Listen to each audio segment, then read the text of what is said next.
So guys, উনি নাকি বাংলাদেশের সুদর্শন পুরুষ। আপনারা হয়তো ইতিমধ্যে একটা বিষয় অলরেডি সবাই শুনে গিয়েছেন, সেটা হচ্ছে কি বাংলাদেশে অ্যাডলফ খান নামে একটা ব্যক্তিকে সুদর্শন পুরুষ হিসাবে অ্যাওয়ার্ড দেওয়া হয়েছে। এখানে একটা বিষয় আসলে না এনে পারতেছি না, সেটা হচ্ছে কি রিসেন্টলি ঢাকা মাইলস্টোন স্কুল একটা দুর্ঘটনা হয়েছিল বিমানের। সেই দুর্ঘটনাতে আমাদের মাননীয় প্রধান উপদেষ্টা বা সরকারের গভর্নমেন্টের যে একটা ফেসবুক পেজ রয়েছে অথবা ফেসবুক আইডি রয়েছে, সেই ফেসবুক আইডিতে একটা পোস্ট করা হয়েছে তাদের জন্য, মানে যারা আহত বা নিহত হয়েছে তাদের জন্য যদি কেউ টাকা পাঠাতে চান সেক্ষেত্রে কি করতে পারেন, এই নাম্বারে পাঠাতে পারেন। মানে কিছু নাম্বার দিয়ে একটা গভর্নমেন্টের মানে একটা রাষ্ট্রনায়কের আইডি থেকে কি করছে একটা পোস্ট করা হয়েছে।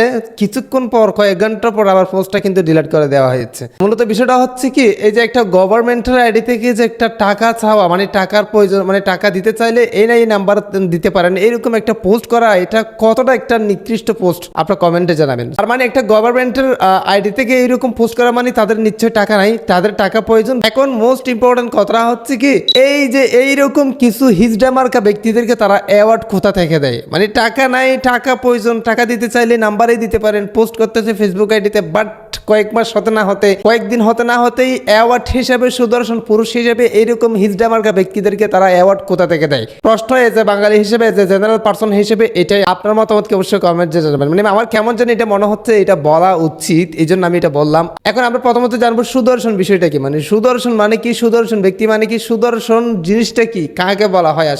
আসলে আপনারা গেস করে নেবেন। আমি সুদর্শন বিষয়টা আপনাদেরকে বুঝাই দিই। সুদর্শন তাকে বলা হয় যার মধ্যে সুন্দর চেহারা রয়েছে এবং যার কাপড় চোপড় সবসময় সুন্দর থাকে এবং সাবলীল ভাষায় কথা বলে এবং যার কোনো কি নাই, মানে কোনো দিক দিয়ে কোনো কমতি নাই। একজন মানুষ সহজেই তার প্রতি আকৃষ্ট হয়। একজন মানুষ সুন্দর ভাষা, সব দিক দিয়ে একজন মানুষ পরিপূর্ণ হওয়াকে মূলত সুদর্শন ব্যক্তি বলা হয়। তো উদাহরণস্বরূপ আমরা সুদর্শন ব্যক্তি হিসেবে মিজানুর রহমান আজাহারিকে দিতে পারি। কারণ হচ্ছে কি, মানে মিজানুর রহমান আজাহারি যে ইন্টারন্যাশনাল স্কলার, ইসলামিক স্কলার, আপনারা হয়তো সবাই জানেন, আন্তর্জাতিক সারা বিশ্বে তাকে চিনে। এবং সে যদি একটা করে প্রোগ্রাম করে, ততগুলা মানুষ প্রোগ্রামে থাকে না, অন্যান্য প্রোগ্রামে তার চেয়ে বেশি ক্যামেরা থাকে মিজানুর রহমান আজাহারের প্রোগ্রাম, আপনারা হয়তো সবাই জানেন। তো সেই ব্যক্তিটা যদি সুদর্শন না হয়, এই হিজড়া মার্কা ব্যক্তিটা কি সুদর্শন? প্রশ্নটা কিন্তু আপনাদেরকে দিয়ে গেলাম, অ্যান্সারটা কমেন্ট বক্সে দিয়ে যাবে।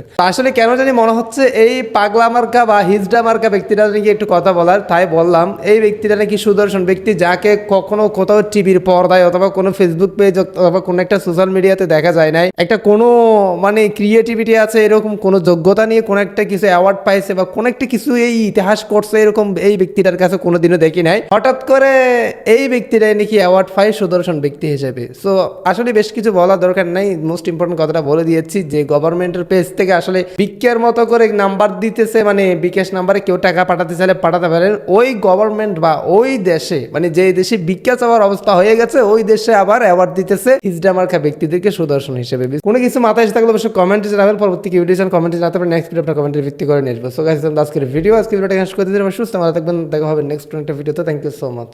আসসালামু আলাইকুম।